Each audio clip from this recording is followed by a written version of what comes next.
के वीडियो में हम डिस्कस करेंगे व्हाइल लूप को डिटेल में, ताकि आपके जितने भी एमसीक्यू हैं व्हाइल लूप से रिलेटेड जो आपको आ सकते हैं, आपके वाइवा क्वेश्चन में आपसे पूछ सकते हैं, या कॉम्पिटिटिव एग्जाम में आ सकते हैं, या फिर आप के सिलेबस में अगर आपके एग्जाम में आ रहे हैं एमसीक्यू तो उसमें आ सकते हैं। तो इस तरीके से इस वीडियो में हम व्हाइल लूप को देखेंगे ताकि सारे एमसीक्यू आपके सॉल्व हो जाएं। और साथ ही साथ यदि कोई स्टूडेंट्स ऐसा है जिसे व्हाइल लूप में थोड़ा सा भी कंफ्यूजन है, उसके सिंटेक्स में थोड़ा सा भी कंफ्यूजन है, तो वो इस वीडियो को देखने के बाद दूर हो जाए। इसके पहले हमने फॉर लूप को डिटेल में देखा था, सबने बहुत अच्छा रिस्पांस दिया और कहा कि मैडम व्हाइल और डू व्हाइल के लिए भी इसी तरीके का वीडियो लेकर आए। तो आज की वीडियो आपके डिमांड पे है, जो कि है while loop in C in detail. ठीक है, बताना चाहूंगी वीडियो स्टार्ट करने से पहले कि हमारे चैनल पे आपको मिलते हैं प्रोग्रामिंग के सब्जेक्ट जो कि बहुत ही ईजी तरीके से हमने बताए हैं। कुछ नए स्टूडेंट जिनको कंप्यूटर में दिक्कत होती है, प्रोग्रामिंग में दिक्कत होती है, तो बहुत ही सिंपल तरीके से हमने यहाँ पे सी प्लस प्लस, जावा, HTML ये सारे सब्जेक्ट कवर किए हैं। और साथ में conceptual subject, operating system, computer network, data structure जो कि बच्चों को बहुत टफ लगता है, वो हमने यहाँ पर कवर किया है। और करंट में हम अभी हम सी प्रोग्रामिंग के वीडियो और कंप्यूटर आर्किटेक्चर के वीडियो अपलोड कर रहे हैं। जावा की भी बहुत सारी डिमांड आ रही है कंप्लीट करने के लिए, तो इंशाल्लाह जावा के भी वीडियोस और आएंगे। तो बने रहिए हमारे चैनल के साथ। यदि चैनल पर नए हैं तो जल्दी से सब्सक्राइब कर लीजिए, और अगर आप चाहते हैं इसी तरीके के और फ्री वीडियोस आपके लिए हम लेकर आते रहें, तो हमारे चैनल को, हमारे वीडियोस को आप अपने दोस्तों के साथ ज़रूर शेयर कीजिए। तो वीडियो को लाइक कीजिए, और साथ ही साथ एक बात और, आप मुझे इंस्टाग्राम पर, जिसकी डिस्क्रिप्शन में मैं आपको लिंक प्रोवाइड कर रही हूँ, फॉलो कर सकते हैं। वहाँ पर भी मैं एमसीक्यू, कंप्यूटर साइंस सब्जेक्ट से रिलेटेड पोस्ट करती रहती हूँ। वहाँ पर भी आप अपने जो नॉलेज है उसको गेन कर सकते हैं और ज़्यादा बढ़ा सकते हैं। तो फॉलो मी ऑन इंस्टाग्राम। शुरू करते हैं आज का वीडियो, जो कि है व्हाइल लूप इन सी।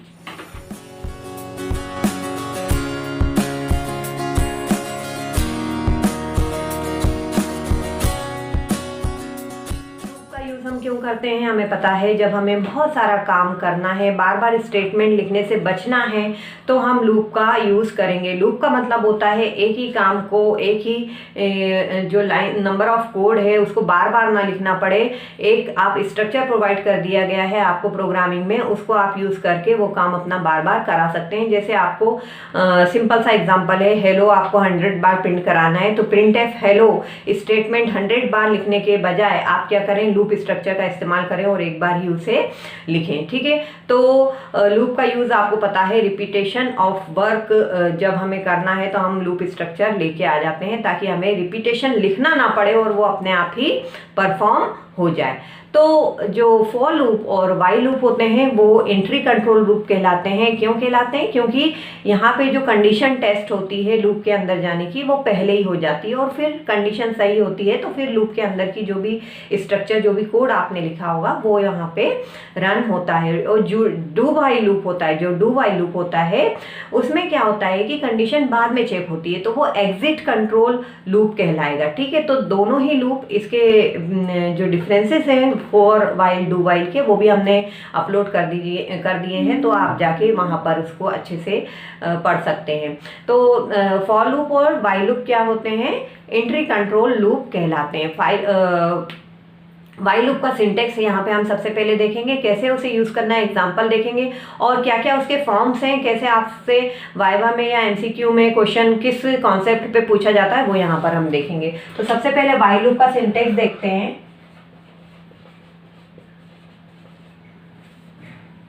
ठीक है, यहाँ पे हो जाएगा इनिशियलाइजेशन ऑफ वेरिएबल या काउंटर। ठीक है, इसके बाद आपको यूज करना है कीवर्ड व्हाइल। यहाँ पे है टेस्ट कंडीशन, यहाँ आपको सेमीकोलन अभी नहीं यूज करना है, वो जब यूज करेंगे तब क्या होगा वो मैं आपको बताऊंगी। While test condition, curly bracket, while क्या है? कीवर्ड है। ठीक है, ये व्हाइल क्या है? कीवर्ड। कीवर्ड क्या होते हैं? जो पहले से प्री डिफाइंड वर्ड होते हैं, जिनका मीनिंग कंपाइलर को पहले से पता होता है। ठीक है, व्हाइल टेस्ट कंडीशन और यहाँ पे जो भी कोड आपको लिखना है, जो भी स्टेटमेंट आपको लिखना है वो लिख दीजिए, और उसके बाद आपका जो काउंटर है इंक्रीमेंट या डिक्रीमेंट हो जाएगा यहाँ पे। ठीक है, फॉर एग्जाम्पल ये एक वेरिएबल है i इक्वल टू 0 से स्टार्ट किया हमने, y i लेस देन और इक्वल टू 10,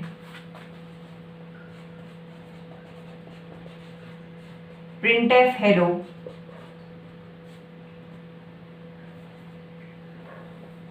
इंक्रीमेंट कर दो i को i प्लस प्लस। ठीक है, तो इस तरीके से इनिशियलाइजेशन, टेस्ट कंडीशन, इंक्रीमेंट कैसे काम करेगा। सबसे पहले i की वैल्यू 0 है, while यानी जब तक i लेस देन और इक्वल टू 10, तो सबसे पहले 0 की टेस्टिंग होगी, ये कंडीशन ट्रू मिली, जैसी कंडीशन ट्रू मिलेगी printf हेलो हो जाएगा, i की वैल्यू 1 से बढ़ जाएगी 1 हो जाएगी, फिर 1 भी लेस देन और इक्वल टू 10 है, फिर ट्रू मिलेगी, फिर हेलो प्रिंट हो जाएगा। इसी तरीके से i की वैल्यू बढ़ते जाएगी और 0 से लेके 10 तक के लिए हमारा जो हेलो है वो प्रिंट हो जाएगा। ठीक है, तो यहाँ पर बच्चे कंफ्यूज इसमें होते हैं कि लूप के अंदर क्या कौन सी स्टेटमेंट आएगी और लूप के बाहर कौन सी स्टेटमेंट आएगी। ठीक है, तो सबसे पहले मैं इसको डिस्कस करूंगी, उसके बाद हम व्हाइल लूप के और फॉर्म्स देखेंगे। तो जैसे सपोज हमें कोई प्रोग्राम बनाने के लिए कहा गया कि सम ऑफ n नंबर, राइट। अब आपको सम ऑफ n नंबर का प्रोग्राम ऑलरेडी अपलोडेड है, तो आप उसको डिटेल में वहां पर देख लेते हैं। यहाँ पर हम बताने जा रहे हैं आपको कि व्हाइल लूप में कौन सी स्टेटमेंट आती, कौन सी नहीं आती। सम ऑफ n नंबर आपको करना है। ठीक है, आपको क्या करना है 1 प्लस 2 प्लस 3 प्लस 4। ठीक है, 1 से स्टार्ट करती है सपोज n नंबर, कोई भी जो यूजर इंटर कराएगा वो करना है। अब आपको हर बार तो सम प्रिंट नहीं कराना है कि 1 प्लस 2 का भी कराना है, फिर 1 प्लस 2 प्लस 3 का भी कराना है, फिर 1 प्लस 2 प्लस 3 प्लस 4 का भी कराना है, ऐसा तो नहीं कराना है ना। आपको क्या कराना है, जैसे 1 से लेके 10 तक नंबर है तो इन सारे नंबर को एक साथ जोड़ के फिर प्रिंट कराना है। तो फिर आपको जो स्टेटमेंट बार बार नहीं करानी है वो आप लूप के बाहर लिखेंगे, और जो स्टेटमेंट आपको बार बार करानी है जैसे sum equal to sum plus i, ठीक है, sum equal to sum plus i, इस तरीके से करते हैं हम। सम की वैल्यू 0 इनिशियलाइज कर लेते हैं और फिर ये आई की वैल्यू बढ़ती जाती है और यहाँ पे सम होते जाता है, तो ये काम तो बार बार हो रहा है, तो ये लूप के अंदर आएगा ये वाला कोड। लेकिन जब आप सम प्रिंट कराना चाहेंगे, ठीक है, तो ये प्रिंट स्टेटमेंट जो है, प्रिंट स्टेटमेंट लूप के बाहर आएगी। आई बात समझ में। जब हमें कोई काम बार बार कराना है तब तो हमें उसको कोड के अंदर लिखना है, लूप के अंदर लिखना है। लेकिन कोई काम हमें बार बार नहीं कराना, सम पूरा होने के बाद हमें प्रिंट कराना है, तो हम उसे लूप के बाहर लिखेंगे। अगर आपको सम ऑफ n नंबर का प्रोग्राम नहीं आता है तो आप कमेंट सेक्शन में मुझे बताइए। आई थिंक मेरे पास वीडियो अवेलेबल है तो इसकी मैं लिंक यहाँ पे प्रोवाइड कर दूंगी। नहीं अवेलेबल होगा तो हम फिर से इसे देख लेंगे, ठीक है, क्योंकि बहुत इसी तरीके से यदि आपको इसमें कंफ्यूजन होता है कि स्कैनएफ वाली जो लाइन है वो लूप में लेना है कि नहीं लेना है, तो डिपेंड करेगा। आप पहले क्वेश्चन को अच्छे से पढ़िए। डिपेंड करेगा कि स्कैन नई नई वैल्यू कराना है आपको कि एक ही वैल्यू पे काम करना है, ठीक है। यदि नई नई वैल्यू कराना है तो आप लूप के अंदर ले लीजिए, एक ही वैल्यू पे काम कराना है तो आप लूप के ऊपर ही उसको स्कैन करा लीजिए। तो थोड़ा सा हमें माइन्यूटली क्वेश्चन को ऑब्जर्व करना होता है और फिर देखना होता है कि कौन सा स्टेटमेंट हमें लूप के अंदर लेना है और कौन सा नहीं लेना है, ठीक है। तो जैसा कि मैं आपको बता ही रही थी कि अगर हमारा सम ऑफ n नंबर का प्रोग्राम हमने अपलोड करके रखा हुआ है तो लिंक हम आपको प्रोवाइड कर देंगे। अगर इन केस, क्योंकि बहुत टाइम हो गया सी की प्लेलिस्ट अपडेट हुए, तो अगर इन केस नहीं किया है तो कमेंट सेक्शन में आप मुझे बताइए, तो मैं आपके लिए सम ऑफ n नंबर का प्रोग्राम भी लेकर आऊँगी, ठीक है। तो ये हुआ हमारा कुछ डिस्कशन जिसमें बच्चे अक्सर कंफ्यूज होते हैं। अब हम देखते हैं कि व्हाइल लूप में क्या क्या ऐसे कॉन्सेप्ट हैं जिनके बेस्ड पर वाइवा में आपसे क्वेश्चन पुट अप किया जा सकता है या फिर आपके पास एमसीक्यू आ सकते हैं, ठीक है। तो ये देख लेते हैं हम यहाँ पे। तो कुछ पॉइंट जो नोट करने वाले हैं यहाँ पे, सबसे पहले जो हम कंडीशन देते हैं उसमें हम बात करते हैं जब हम कंडीशन देते हैं तो अभी तक हम जो प्रोग्राम देखते आए हैं हम इस तरीके से देते हैं, वाइल आई लेस देन और इक्वल टू 10, ठीक है।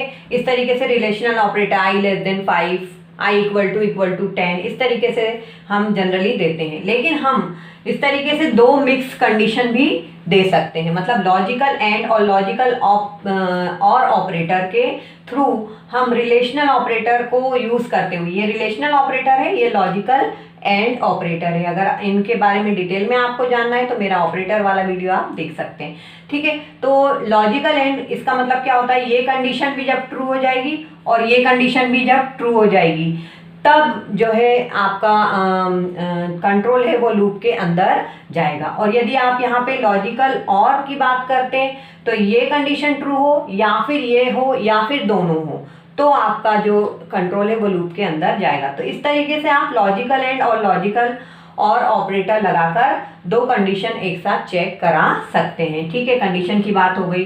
फिर हमने देखा अभी तक हम लूप काउंटर जो है वो इंटीजर टाइप में ही लेते आए हैं, लेकिन आप लूप काउंटर फ्लोट में भी ले सकते हैं। कोई अगर आपसे क्वेश्चन पुटअप करता है कि फ्लोट में क्या लिया जा सकता है तो बिल्कुल लिया जा सकता है। जैसे कि हमने ये एग्जांपल लिख के रखा हुआ है यहाँ पे, float a equal to 10.0 while a less than और equal to 11.5 printf hello, और ए को इंक्रीमेंट कर दिया हमने 0.5 से, ठीक है। तो ये कंडीशन जब सबके ट्रू मिलेगी तब तक हेलो जो है वो प्रिंट होता रहेगा। इसके अलावा एक क्वेश्चन और जिसमें हम बहुत ज़्यादा कंफ्यूज होते हैं जो कि है वाइल 1 और वाइल 0 का मतलब क्या होता है, ठीक है। वो यहाँ पे हम डिस्कस करते हैं वाइल 1 और वाइल 0।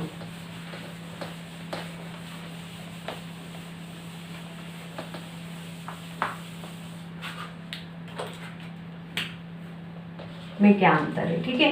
ये हो गया वाइल 1 और ये हो गया वाइल 0, है ना। तो वाइल 1 जो नॉन जीरो वैल्यू होती है, 1 से मतलब नहीं, आप हमेशा ध्यान रखिए। यदि यहाँ पे कोई भी नॉन जीरो वैल्यू आएगी मतलब कि ये क्या आएगा, हमेशा ट्रू आएगा। कंडीशन क्या होगी, ट्रू आएगी। और वाइल 0 का मतलब होता है हमेशा फॉल्स। तो 1 क्या है, नॉन जीरो वैल्यू है, तो मतलब कंट्रोल जो है यहाँ पे लूप के अंदर चला जाएगा, ठीक है। और यदि आपने ब्रेक वगैरह का यूज नहीं किया है तो हमेशा आपका लूप जो है वो वाइल 1 मतलब कंडीशन ट्रू जो है वो चलती रहेगी। अगर आप ब्रेक का यूज करेंगे तो फिर आप लूप के बाहर आ जाएंगे। और इस केस में वाइल 0 जब फॉल्स है तो जाहिर सी बात है कि कंट्रोल जो है वो लूप के अंदर आपका नहीं जाएगा। जैसे सपोज आपको इस तरीके से पूछ लिया जाए, यदि ए में क्या किया 1 2 3 है और आपसे कहा कि ये वाइल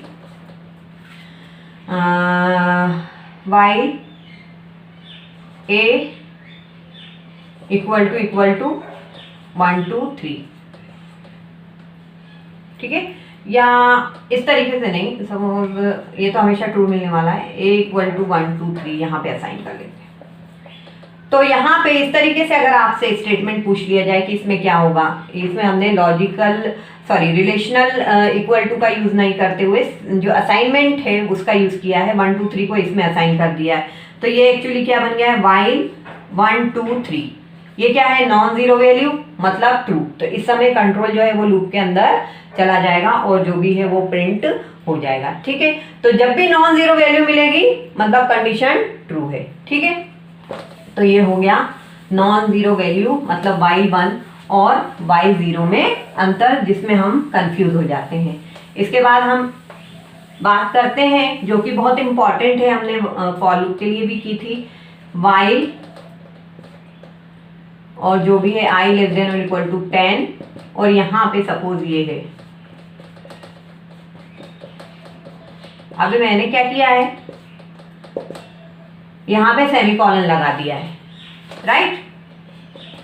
यहाँ पे क्या किया है मैंने, सेमीकोलन लगा दिया है। तो इसका एग्जीक्यूशन क्या होगा, इस तरीके से होगा इसका एग्जीक्यूशन, वाइल इस तरीके से कुछ कंपाइलर इसे लेगा और यहाँ पे हो जाएगा आपका सेमीकोलन, और ये जो है वो स्टेटमेंट हेलो और आई प्लस प्लस। मतलब ये जो सेमीकोलन ये क्या बन गया है, अब ये लूप का पार्ट नहीं है। कौन? प्रिंटफ और आई प्लस प्लस, ये लूप का पार्ट नहीं होगा। और ये सेमीकोलन लगने से क्या होगा, ये जो है वो इंडेफिनेट लूप में चला जाएगा। मतलब इस केस में आउटपुट आपको कुछ भी नहीं मिलेगा। इसको आप रन करा के देखिएगा, आपको जो है कोई भी आउटपुट आपको नहीं मिलेगा। ठीक है, तो कुछ भी शो नहीं होगा, इंडेफिनेट लूप में ये चला जाएगा। फिर आपको एंड टास्क आपको करना पड़ेगा कंट्रोल अल्टर डिलीट से। ठीक है, तो ये क्लियर हुआ। एक आउटपुट और मैं क्लियर कर देती हूँ आपको। सिंपल सा प्रोग्राम यहाँ पर मैंने लिखा है जिसमें बच्चे अक्सर कंफ्यूज हो जाते हैं, आई की वैल्यू प्रिंट करा रहे हैं। तो सिंपल सा प्रोग्राम है, अगर आप देखेंगे तो आपको बहुत इजी लगेगा कि हाँ मैडम ये इसमें क्या होने वाला है। अगर मैं आपसे पूछूं तो आप कहेंगे आई की वैल्यू 1 से स्टार्ट होगी और चूंकि 1 लेस देन और इक्वल टू 32767 ये आपको मिलता जाएगा ट्रू, और आपकी आई की वैल्यू प्रिंट होते जाएगी। आई का इंक्रीमेंट हमने लगाया है। तो सब बच्चे यही आंसर जनरली करते हैं कि 1 2 3 4 5 इस तरीके से प्रिंट होगी और ये 32767 तक प्रिंट हो जाएगी। ठीक है, लेकिन ये आंसर इसका गलत है। अगर आप ऐसा सोच रहे हैं तो आप जानिए अब कि ये आंसर गलत क्यों है। ठीक है, तो यहाँ पे क्या हो रहा है, जैसे ही आई की वैल्यू ये कंडीशन कब फॉल्स होगी, जब आई की वैल्यू 32768 हो जाएगी तब कंडीशन फॉल्स होगी। आपको ऐसा लग रहा है, जो कि एक इंटीजर की रेंज कितनी होती है, -32768 से लेके 32767 तक, ये 2 बाइट के लिए इंटीजर रेंज होती है। तो यहाँ पे जो 32768 है वो इंटीजर रेंज के बाहर पहुंच जाएगा। तो बाहर की वैल्यू लेने की बजाय जो हमारा कंपाइलर है वो वापस में जो निगेटिव वैल्यूज है, मतलब ये इस पर पहुंच जाएगा और फिर ये कंडीशन हमेशा क्या मिलते जाएगी, उसे ट्रू मिल जाएगा। अदर साइड पहुंच जाएगा हमारा कंट्रोल नेगेटिव वैल्यू की तरफ। ठीक है, क्योंकि इंटीजर रेंज के बाहर ये जा रहा है तो वो लोअर रेंज में लेने के लिए निगेटिव वैल्यूज को लेने लगेगा यहाँ से। ठीक है, तो ये जो लूप है वो इनडेफिनेट लूप में चला जाएगा क्योंकि हमेशा कंडीशन आपको ट्रू मिलने वाली है। ठीक है, तो इस तरीके का अगर हम आंसर दें तो आपको समझ में आ गया क्यों गलत है, क्योंकि हमारा जो हायर रेंज है 32768 जो कि रेंज के बाहर जा रहा है इंटीजर की, तो हमारा जो कंपाइलर है वो निगेटिव रेंज को लेने लग जाएगा इंटीजर की और ये हमेशा कंडीशन ट्रू होते जाएगी। तो ये एक इनडेफिनेट लूप में हमारा जो कंट्रोल है वो घूमता रहेगा। ठीक है, तो मुझे लगता है कि हमने बहुत कुछ डिस्कस कर लिया व्हाइल लूप के बारे में। आप लोगों को बहुत हेल्प हुई होगी इस वीडियो से। तो वीडियो को लाइक कीजिए और अपने दोस्तों के साथ शेयर कीजिए। इसी तरीके के और वीडियो में लेकर आते रहूं तो आप मुझे कमेंट सेक्शन में बताइए और अपने दोस्तों के साथ जितना ज़्यादा हो सके उतना शेयर कीजिए। Thanks for watching.